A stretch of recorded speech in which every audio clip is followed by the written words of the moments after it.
Good evening, everyone, and my name is Kukulethu Mahlangu. I'm going to be your host tonight on another session of Farm Spaces with Food from Zanzi. We do have Food from Zanzi here. Let's get the show started. So now let us start the session. I'm going to let Noko introduce himself, tell us where he's from, what he does, and where he's based. Hi, Noko. My name is Nogo Sivoni. I'm from Limpopo. I'm a cattle farmer, mainly with Brahmans, but we do have other breeds that we work with, but mainly we are focused on the Brahmans breed. Basically, choosing the breed of Brahmans is because of our province in Limpopo. In terms of summer, it's extremely hot, and so therefore the Brahmans, they can be tolerant to the extreme heat of our province, and also due to their thick skin, and they are resistant to such insects and some other ticks and so forth. It's been a pleasure working with this breed, and thanks to you also. Thanks to you, Gugu, and also the listeners. I see Food from Zanzi is here. Hi, Food from Zanzi. Hey Gugu, it's Dawn. I'm the Audience and Engagement Editor at Food from Zanzi. It's great to be back with you, and I'm really excited about how we can save money for farmers. Yes, absolutely. Thank you so much for joining us, Food from Zanzi, and Dawn as my lovely co-host. Now I'm going to move on to Ipeleng. Ipeleng, please just kindly introduce yourself, tell everyone who you are, what you do, and where you're based. My name is Ipeleng Kwadi, the Managing Director of Motsotelo Farming Enterprise, which we basically own organic vegetables. I'm one of the directors of Motsemotala Farming Enterprise, which is a family cooperative where we are breeding quality Bonsmara cattle.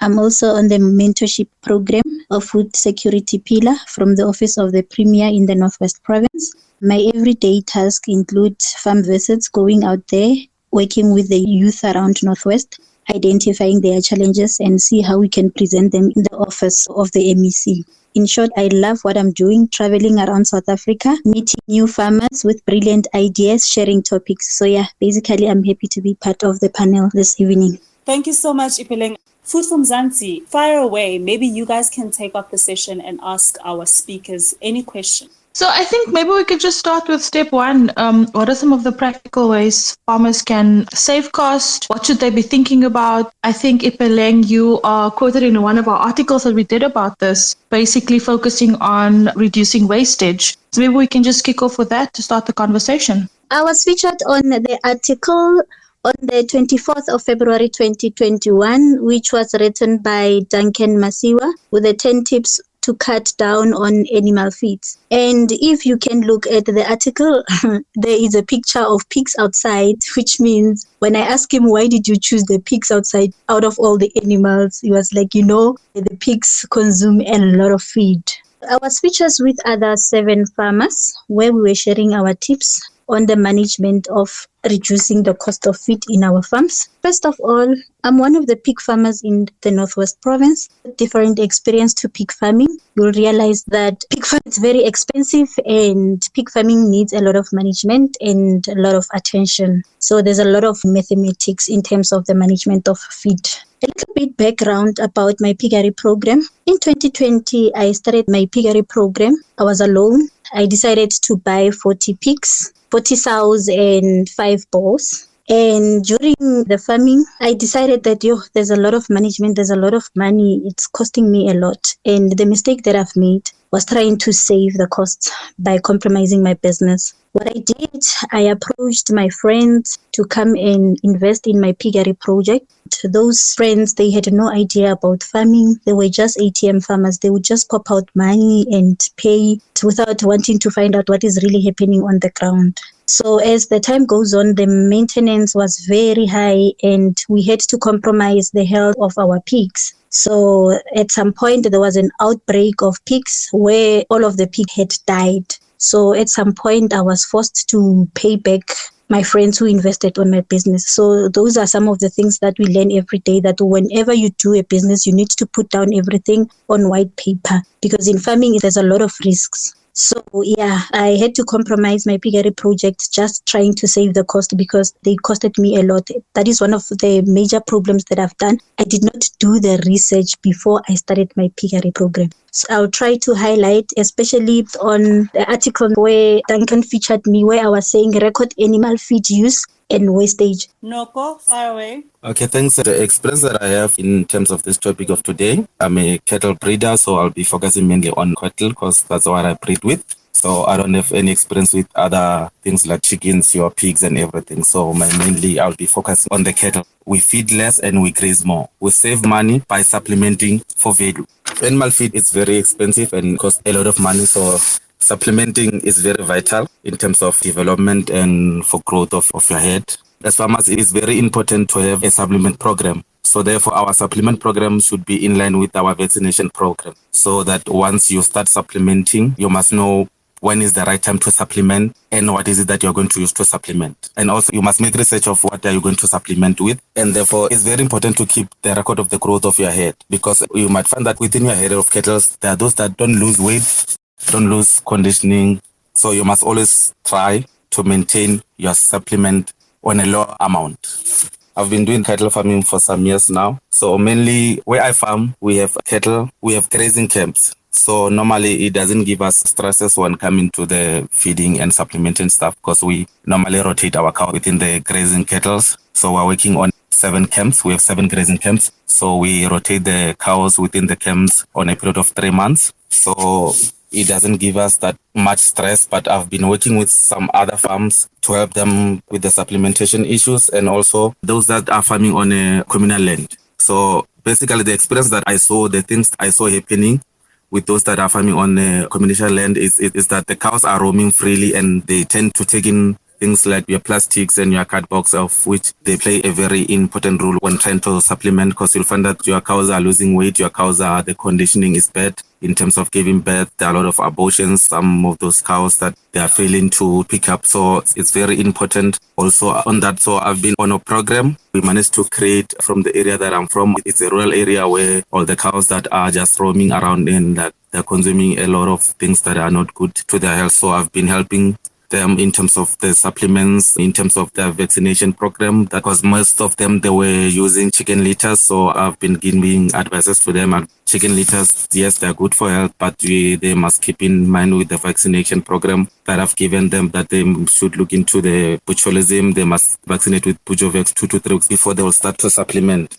From my side, we are using grazing camps. So in terms of supplementing, for us, doesn't give us that much stress, but we do supplement at some point, but can go about 2 to 3 years without supplementing, because our grass this side is good. Even though now in winter the grass is grey, still good, the conditioning is still well. Thank you, Noko. I actually have a question that I need to understand when it comes to animal feed costs. Is it advisable to cut down? Is it advisable to make your own feeds? Because most people are telling us that it's not a good idea for you to make your own feeds. It's good to buy feeds. So I just want to understand from a farmer's perspective, if we are cutting down on feeds, can we just make our own? Yes, you can mix your own feed, but you need to understand that when you mix your own feed, you must know that you'll be supplementing for profit. You can't supplement cows that won't give you profit, maybe. Like myself first. Now I'm supplementing, I'm doing self-mixing. I'm using Rumavite, urea feed grade, and calorie 3000, of which is giving me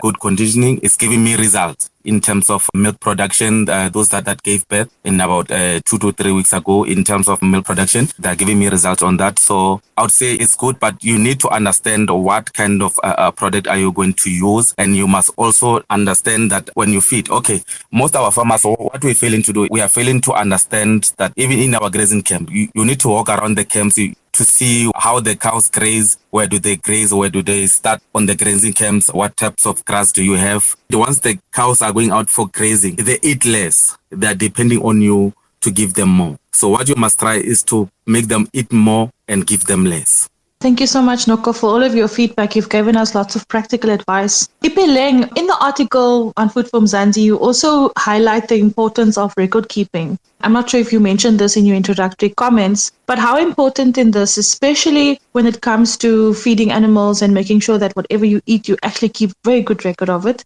And then my next question, maybe both speakers can come in here, is around buying feed in bulk to save costs. What advice would you give in terms of that? Noko, do you have anything else to add to that last question? And then I'll give over to Gugu. As Ipeleng said, that you need to compare prices and before you can go to buy the feed. And also you should, as farmers, we tend to seek information from other farmers, of which it's a good thing. So some of the information we get, some of the farmers use the old fashioned models of feed, of which the breed that you have doesn't respond to the feeds or to the supplement in terms of growth and in terms of the body structure. And also keeping in mind that when you feed more, it creates a risk of, in small heifers, they might not be able to push out the calves. As I said before, that it's very important to supplement on a lower amount of supplements based on the head that you have, because some of the cows doesn't lose weight, doesn't lose conditioning throughout the year. They are all rounders. No matter the grass is gray or what, wind, rainy and stuff, the cows are always in good shape. So it's very important to do a research on the feeds. It's very much important to understand the feed that you're going to use. Is very much important to also understand the breed that you have. Thank you so much, Noko and Ipeleng, for such a wonderful, elaborate details on what animal feeds are and basically how to save costs. And I see that Ati Nkosi is here, Dawn. Hi, Ati. Maybe you can start by introducing yourself. Tell us who you are, where you're based, and what you do. And give us tips. How do we save on animal costs? Hello, everyone. I am a co-founder and managing director at Lizwe Meat, which is a livestock auctioning, or the first black auction company in South Africa. We also do livestock transporting as well as business consulting for agriculture companies. In addition to that, I'm also the managing director of Denga Farms, which is a fourth generation run beef ranch farm located in Pedi. Ati Nkosi, I just love the sound of that. I'm a fourth generation farmer. It's absolutely amazing. Thank you so much for joining us. I mean, we've covered a bit of ground, but maybe you can just talk about some of the things that you highlighted in the article that's on Food for Mzansi around buying in bulk. I think we did mention that, and I think Ipeleng also mentioned that you spoke about that in the article. But what are the other ways, and what are the ways to save costs without compromising on your produce and your animals and your animals' health specifically? So I heard a little bit with regards to the specific types of feed which my fellow co-speakers elaborated on. So let's say, because I'm in cattle, I'll take example from Noko, I think, is the cattle farmer. So if you have a look at this strategy, every single year going through winter is a tough issue. Essentially, it's a reoccurring problem. But if you're able to put some money aside for the following year and you're able to negotiate a contract with supplier, it might not even be in your area. Let's say you and 10 farmers going together that you're going to buy a certain amount of feed. It doesn't have to be the full amount of feed that you might need for that period, but it might be a certain that will get you the buffer. Because what happens when there's a drought, like what happened in 2016, for example, when the feed guys, whether you buy silage, whether you buy the pre-mixed ones, the prices go up. And whoever has the biggest war chest, or rather the biggest financial muscle, is the one that's able to get the feed. So if you're able to negotiate quite early, it might mean that you have to put in some financial skin in the game for that. You might have to put in deposit the previous year or the year before you get the feed, so that the farmer or the shop or the supplier where you're going to buy from understands that you're committed to it. And then there should be a contractual agreement that binds all parties, because even if you go through a period where that winter you didn't necessarily need that feed, it does not necessarily mean that you can throw away that feed. Because as farmers, you all understand that, okay, if there's feed, I can buy in weaner cattle, for example. I can buy weaners from another farmer that didn't reach the weight that farmer wanted. So I get them cheaper, and I push the weight up to the desired weight for the feedlots. So I'm making my money back. It's a way of foreseeing the future, but understanding that there have to be certain steps which ties parties into that agreement. Thank you so much, Ati, for that. I actually want maybe you to touch on the numbers. Guys are all into cattle, so we'll stick to cattle. How much does a cattle eat a day, and how much do you guys buy the feed for the cattle? So maybe just give us the numbers. So the first and foremost, when you're buying a farm, it's what's called carrying capacity, which basic terms is the amount of animals a certain allotment of land can sustain. So let's say you buy a farm, it has 300 LSU, which is large frame cattle. So if you buy a farm which can take 300 cattle, it doesn't make sense putting 400 cattle on that farm, because now you're going to have to supplement the additional 100 cattle on that farm. So essentially not running a sustainable operation. Now, every single year when it comes to winter, for example, you will have to supplement. It's inevitable. Whereas you can identify the stocking units on the farm, let's say it's 300, right? And you know that for the past 5 years, we haven't had a serious drought, but you understand the cycles of the weather in your particular area. Let's say it goes through a semi-drought or reasonable drought every 7 to 8 years. So you know there's going to be a drought at one particular point. So instead of stocking 300 cattle on your farm, you might push it to 280. And that 20 stocking rate, which is spare, buffers your farm so that if it goes through a drought, you are not suffering, and it will allow your farm to recover faster. So the fundamental thing when you buy a farm or lease a farm is to understand the stocking rate, because some farms are in the thousands of hectares, but they are not as efficient compared to other farms which are smaller but can house the same amount of cattle. So with us, when it comes to feed, what we do is we buy the minerals, because we adhere to the stocking rate. Unless there's a drought or there's below seasonal rainfall, then we start buying in feed. But even then, we don't feed every single day. We feed twice a week, and that's it. But not to the point where you're feeding every single day. As soon as the animal becomes accustomed to feeding out of a package, you're losing money essentially, because your business is not structured as a feedlot. Because a feedlot is one which is structured that at a certain point, they get an animal at this weight, they'll push it to this weight. If it finishes early at that particular point, they can sell it to the abattoirs. As a fourth-generation cattle farmer, where our family business focus on weaners production, that's what we do, because it doesn't make sense feeding cattle and then you don't know what's going to happen with the kilo. Yes, the kilo has been relatively good now, but you must take into account that it might go back to 2012, 2013 when the kilos were around 20 rand a kilo for weaner. You always have to have that conservative approach while as also pushing efficiencies on your farm. Thanks so much, Atinkosi. Specifically for new farmers out there, someone that really has no experience, doesn't come from a long generation of farmers, first generation, where are the people that they need to find to be able to give them advice besides hosting this amazing session and learning from fellow farmers? Who do we really speak to? Do you need to have someone that can come and look at the animals and see whether the feed that you're using is working, whether to up the feed less? What can you really do if you have limited or no experience as a new farmer specifically? For my opinion, because I've seen so many farmers make a decision on farming on passion, and passion is right. You need passion in farming because when the days are tough, you need that passion that's going to drive you. But the first and fundamental thing is that you have to know what you want, and it has to be based around finances. Because you can have a passion, but if the finances don't allow, you are wasting your time, you're wasting the following generation's time. It's just a reoccurring knock-on effect. So first and foremost, whatever it is, whether it's chicken, sheep, goats, some guys feed goats, pigs, the financial model has to be sound from the get-go. Because if that is wrong, everything is wrong. And then we understand that farming doesn't necessarily have a high margin when you take into account the production, then the selling point. And again, in farming, it pays a big sum in one go.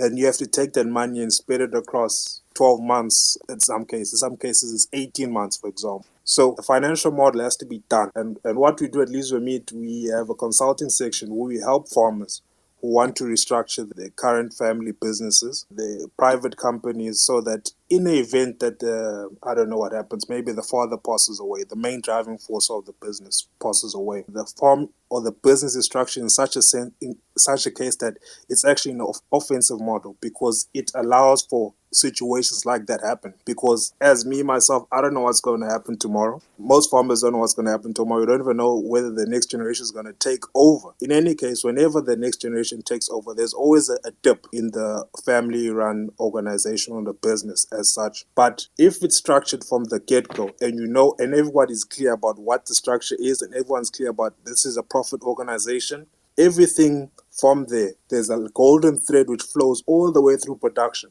And now it comes to issues like feed, for example. You know that your stocking rate is 300. It doesn't make sense to go to 400, whereas on that 300, I can be sustainable for 10 years. And on that 400, I can only push it for 2 years, if it's 2 years. That's if the favorable conditions in the area. On that 400, let's say I continue, I might damage the felt, and that the felt takes 7 years, for example, to recover, depending on the rainfall and depending on your inputs which you're willing to put into your pasture. So for me, I just think it's the financial aspect. That's the one thing where I think some farmers don't necessarily understand your selling price. And then from your selling price, you need to work backwards and really drill down into expenses. Thank you, Ate, for that. And I think that puts it into perspective that in as much as we want to save on animal feed costs, can we afford to save? So it's very smart, I think, for farmers and new farmers to get into the farming space and understand how much their animals going to cost them and how much they're going to get out of that. So just that pure, cost, expense, and profit is very important for an emerging farmer. Noko, when one is looking for animal feeds, they are told about lucerne, they are told about alfalfa, they are told about hay and yellow maize. Do we mix these together and create a feed, or do you buy lucerne to feed your cattle and that suffices? I think if you're going to do self-mixing, it's still good. Firstly, you have to understand, and firstly, you have to know that what are you feeding for. You cannot supplement your cows for them to have a weight while not thinking about the profit. We all are supplementing for profit. Hence, I said that earlier on that normally we take years to supplement, and on the other provinces, you might find out there's drought and the grass is not that good. But you need to understand, you need to make research that whatever you're going to feed with, is it going to give you profit? Or whatever you're going to feed, is it going to sustain your cows for that period? But the major thing is that you need to understand that we are feeding for profit. Hence, as our cattle farmers, we make profit after a long time. We make profit, I would say, after 6 months. Hence, as Ate said, sometimes it takes 18 months to make profit. You might find that you're feeding cows that they will give you less on profit, hence you're spending much money on the feed. So for that, you need to understand the model, or you need to understand the product that you are going to use. Are they going to give you value in terms of the profit, in terms of the structure, in terms of the muscle development of your cow? Thank you so much, Noko. Gugu, while we're waiting for the question to come through from one of our listeners, I was just going to ask a question around latest tech. Is any of our speakers aware of any new technology that would make it easier for farmers to either produce their own feed or processing, or ways to highlight some of the things that were mentioned today around record keeping, purchasing, managing feed, times of feeding? Is there any tech that farmers can look into or use that will make it easier for them? With regards to the feed aspect, some farms don't carry the amount of cattle compared to others, but that does not necessarily mean that you cannot improve your pastures. You can plant your oats, your panicum, your browse grass, and that will boost your production on the farm in terms of holding more cattle, in layman's terms, on the farm, and that decreases your cost in terms of feed. So let's say your farm had an LSU initially of 300, and you're able to plant more pastures. After, it takes about a year for the pasture to really develop. After a year, now it's 320, for example. And then the following year, add another hectare. And the following year, add another hectare. And you can even use the GM seeds like browse grass, for example. That's a GM, genetically modified seed. It uses less water. Essentially, it's more efficient in using moisture to grow. So there are ways around doing that. With regards to records, you can also use your cell phone, because that's what I use most of the time. I jot it on an Excel spreadsheet on my phone while we're weighing the weaners. Before you even sell the weaners, I know what weight the lot is going for. And if I'm not happy with the weight, I call the other guy and the other guy. But one thing we make sure on the farm is that the cattle does not leave the farm until we understand what the market is doing.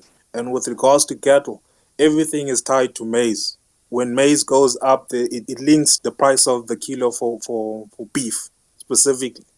We seek to understand the market before we even approach the point of selling. Right, just before the 6-month period, you start weighing the cattle to understand, okay, that weaner came from that mother. Okay, what happened? Okay, is it going to go to market? Or even sometimes even call the guys from the feedlots, come have a look on the farm, to gauge the perception quite early as to what we might get. Because again, just because the kilo says 41 Rand per kg, you're not going to get 41 Rand per kg if your quality is not there per se. But if the quality is there and the guy can identify, okay, or you can identify from the guy's perception that it's actually quite good cattle, and then you can broach the sale. But don't go to market or don't load your cattle on the trailer and then go to market and then be surprised there at the market that you're not getting the price you perceived in your mind beforehand without doing the research. Thank you, Ati. And just on that, we have a speaker who's asking.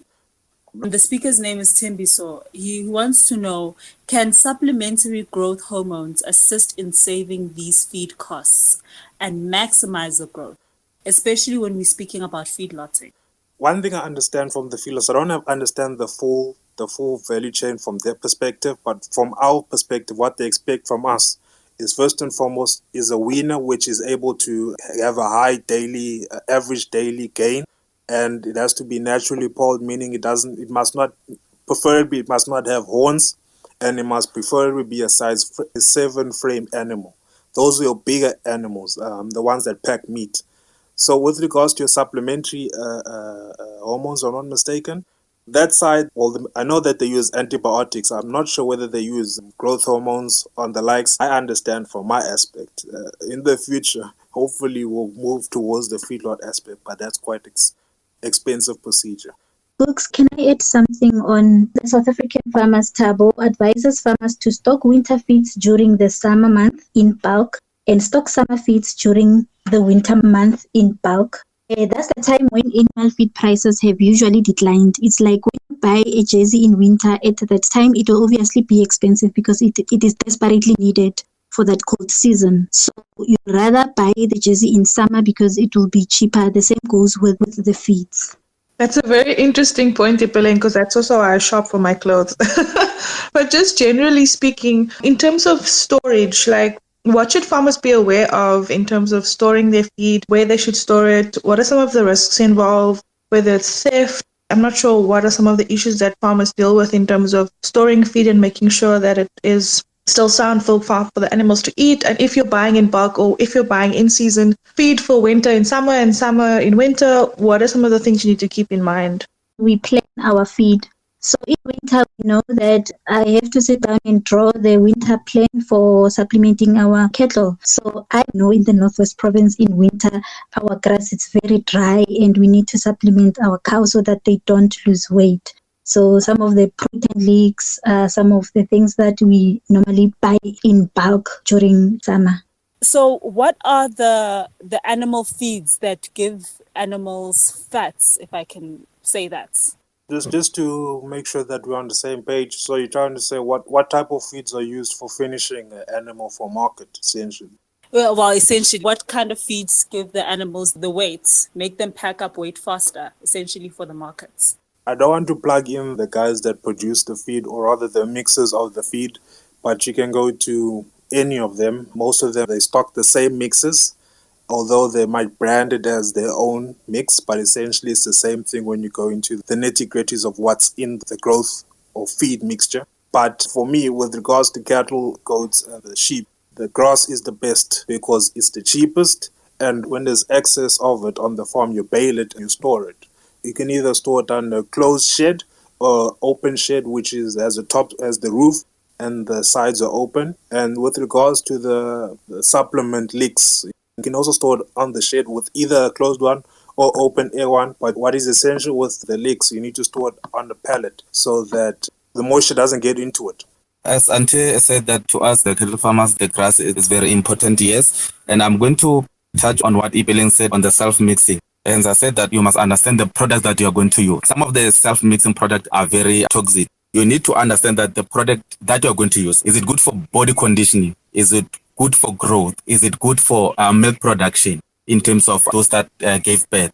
And also keep in mind that those products that you're going to mix, some of those things that are very, very dangerous, if fed too high, or even if you overfeed your cattle, it might lead to sudden death. It's very important when self-mixing, understanding the products that you are going to use. It's very important to make researches on those products before you are going to mix them. Thank you so much, Noko. I'm just wondering if there's anything that our speakers think that we missed that we should highlight for farmers listening to the session. Any aspects that you think is important that we should raise specifically for new farmers? Ati, maybe we can start with you. For me, when I was starting the family business, luckily there was a train, so I could just jump on and then it continues moving. But for somebody starting out, understand that farming is not an overnight thing. It's a generational thing. So whatever systems and procedures you put in place, understand that the individuals going to follow you must just run with them. With regards to what you're going to farm, whatever type of livestock, whether it be grain, fodder, you need to understand the market, because you cannot put something or take money out of your pocket and put it into something, and then when you go to the market, you have no clue as to what's going to go on there. Because again, with regards, essentially farming is supply and demand. That's the gist of it. But you need to understand what I might potentially get on a conservative basis.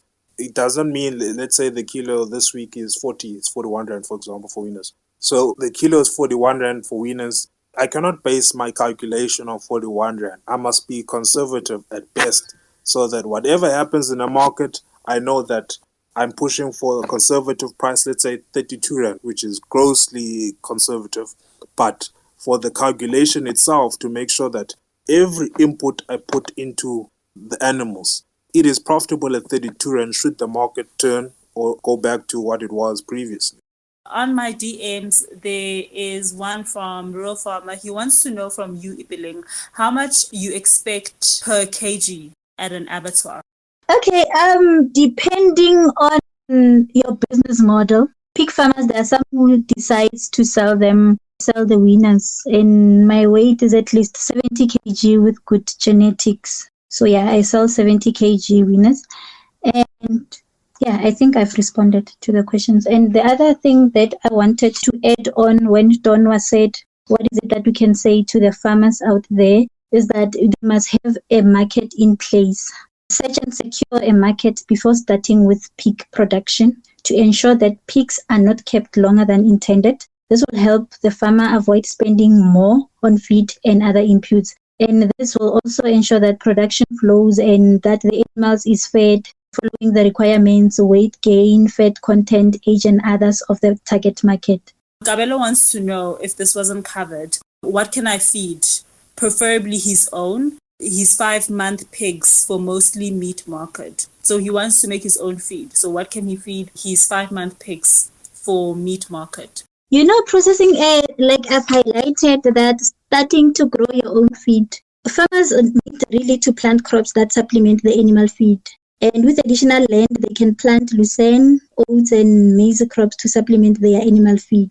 But remember, these things, they need a lot of capital, like planting lucerne. My friend Yankees, to plant a 10 hectare of lucerne, he spent about 150K. But in the afternoon, when I was talking to Mokhorosi, he mentioned something that's very important about the lucerne, that it needs to be processed fine. 16 to 20 weeks, they are ready for the market. I reduce the fat with a pig grower concentrate, and I mix it with chop. So yeah, like I've said, my weight is targeted 70 kg with good genetics. Others I can keep for breeding. Each pig eats 4 kg, which is 2 kg in the morning and 2 kg in the afternoon.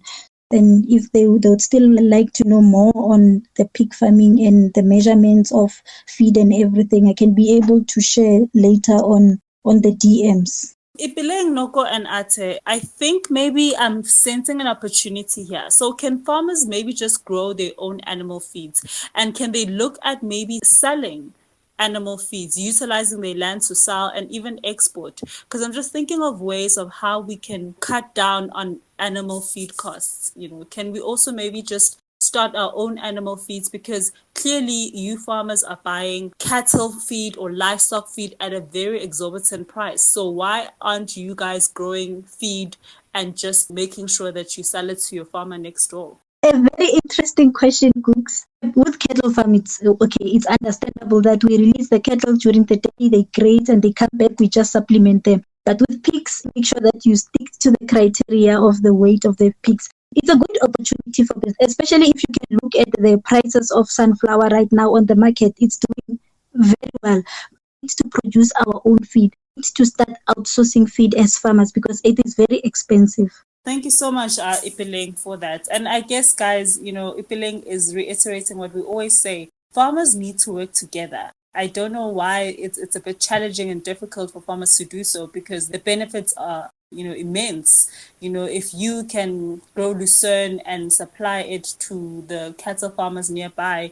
It's good business for everyone. So yeah, Ipeleng, I think people should definitely follow your advice when it comes to working together. We have 3 more questions for you guys on my DMs here. We have from Dr. Rams. Dr. Rams he says that farmers need to remember that when you are feeding ruminants, you're not directly feeding the animal itself. You are feeding the microorganisms in the rumen, which in turn converts what raw material you are feeding to useful. For example, amino acids for the animal. So thank you so much to Dr. Rams. Dr. Rams is a veterinarian, so thank you so much for your input there, Dr. Rams. Fuku wants to know, he has 40 plus growers and they are not fully grown to meet market weight and they are about 4 months and he's been feeding them 1.5 kg. How is he doing, farmers? I can engage with him privately on that.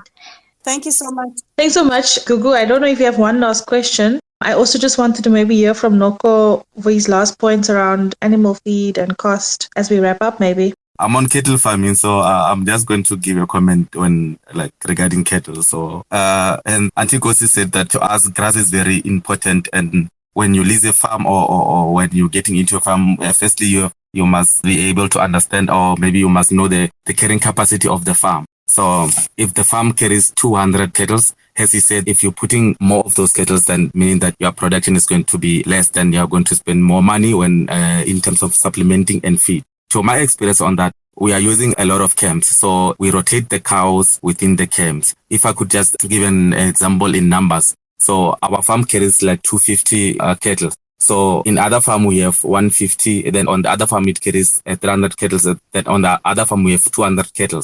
Our growth it's very big. Each and every year it gives us a lot of profit because we keep a certain number within the farms so that we spend less on supplementing on feed. So we graze more, we feed less. Before I think maybe we can wrap up, the question comes from Chief. Chief is like, can someone tell me what I need to feed my 10 dopa and a ram? So I don't know if you guys are doing sheep. Anyone? We do sheep, but what is his end goal? Because I don't know whether he's trying to supplement or he's trying to finish for the market. Maybe we can just give him both answers, Ate. First and foremost, needs to understand what the kilo is, or when does he think he wants to sell the animals. And then working backwards from there, then that will identify what quality of feed, or basically what quality of feed is going to feed them. Portions as well, rather the weight, and then work backwards from there. You can feed them lucerne, you can get the pre-mixed from the shops. You all know the co-ops and the likes, and then do that. But it all depends on what is his end goal. Those are the questions from my side, Dawn. Any maybe last comments on how we can cut down on animal feeds? I think our speakers did a great job into schooling us and giving us tips and tricks, and most importantly, making us understand what we're doing, instead of just giving us information, making sure that we understand by cutting feed costs, that we also need to make sure that our animals are getting the sufficient nutrients that they need. So on my side, I don't see any questions. Dawn, over to you. No, nothing else from my side, Gugu. I think we covered quite a bit in today's session. Of course, all of the speakers who were on board also shared their advice on the article that I was referring to and that Ipeleng also referred to earlier. 10 tips to cut down on animal feed costs. You can, of course, go onto Food from Mzansi's website for more details about that and for more advice on other things that we may not have covered, but I think we covered the gist of it. So I think I'd just like to encourage everyone to continue to collaborate and work with farmers and find out where you can get the best advice and the best information. And don't be afraid to do it, alone and ask questions. So that's my last word, I think. I think it's also important just to do your research. I think all of our speakers tonight mentioned that. So thanks, Gugu. You're an awesome host, and it's always great to be on this Farm Spaces with you. Absolutely great. Thank you so much, Dawn, and for covering this. So for you guys who want to know how to save on animal feed costs, Ipeleng and Ate were mentioned in the Food from Mzansi article, and they gave great tips as well there. So Ipeleng and Noko and Ate, thank you so much. Do you guys have any last words? From my side, I can't hammer the financial side enough because it is everything. It is your bread and butter as a farmer. If the market is turning against you and you have not identified in advance that the market is turning, you could have been able to adjust your production or supplement or do something else previously, but now because you were not able to identify the market, you're stuck. And the worst thing as a farmer, to put in all that effort and go to the market and the market turns against you. It's depressing, essentially, Because now, another thing is, for example, what I've seen with the generational farmers. The father has farmed, but they did not farm according to profitability. They farmed because of passion. Now, the following generation doesn't see value in the farm. So the farm deteriorates and then usually gets sold or becomes a rundown. But if the individual who has or is operating currently is able to put in systems in place and whoever follows on just uses those systems, that individual will be able to pass on to the next. And that's how the commercial guys have become commercial today, is because of step by step by step by step and calculating the price and especially the finances, everything. From my side, last point that I wanted to raise was to reduce the livestock count. Farmers with a lot of livestock on hand should consider reducing the number of cattle when they see that it is becoming too expensive to feed their animals. That way, your focus can be on producing on quality rather than quantity. I mean, what is the purpose of having 100 cattle, but their value is equals to that of 10 cows? The thing is to identify the market and understand that we farm for profit. Don't be afraid to do farm visit. You can DM us, you can contact any of your local commercial farmers and go to them and seek information, do farm visit and see how things are done. There are informations that maybe we cannot share here on Farm Space on how we do things and how plug in numbers of profit and stuff. But it's very important to visit those ones that are doing very good. Of course, we're going to visit. You just mentioned that you've got 300 cows. Gooks, did you hear he's running with 300 cows? I heard him, Ipeling. We hear you. I didn't say I'm running out and 300 cows. I'm just giving an example, but we have a large herd. So yeah, we're farming on 2 different farms. So on both farms, we have a lot of cattle. So as I said with my interview, that mainly we are focusing on the Brahmans. So there's the other farm is only the Brahmans, then the other farm is mixed breed. But our mainly focus on the Brahmans. But yeah, our bloodline is the Brahman. Thank you so much to our lovely speakers. I think this is where we close our session. I just wanted to say thank you to Ipeling. You were amazing. Noko, thank you so much for your time. And Ate, thank you so much for joining us. I know you struggled a bit there, but thank you so much for finally coming through. And to Food from Zanti, our lovely co-host, thank you so much for joining us. So thank you so much to everyone. From me, this is goodbye.